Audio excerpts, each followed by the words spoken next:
ప్రాణేశ్వరి, ప్రాణములకు అధీశ్వరి. ఒక జీవిలో ప్రాణము ఉన్నదో లేదో తెలిపేది ఆ జీవినందు ఉండు కదలిక. కదలికయే చైతన్యం. అమ్మవారు చైతన్య రూపములో ప్రతి ప్రాణిలోనూ ప్రాణేశ్వరిగా ఉంటుంది. శరీరములో ప్రాణములు 5 రకాలుగా ఉంటాయి. ప్రాణ, అపాన, వ్యాన, ఉదాన, సమాన వాయువులు. ఈ 5ంటికి ముఖ్య ప్రాణస్వరూపిణి అమ్మవారు.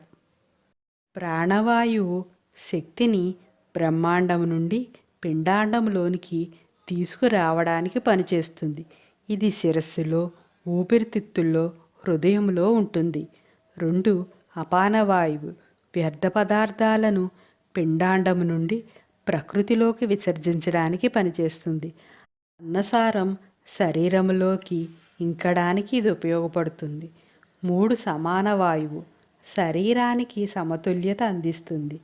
జీర్ణ ప్రక్రియ సరిగ్గా జరగడము, నడవడం, ఆలోచనలలో సమతుల్యత మొదలైన వాటి కోసం ఈ వాయువు పనిచేస్తుంది. ఇది నాభి ప్రాంతంలో ఉంటుంది.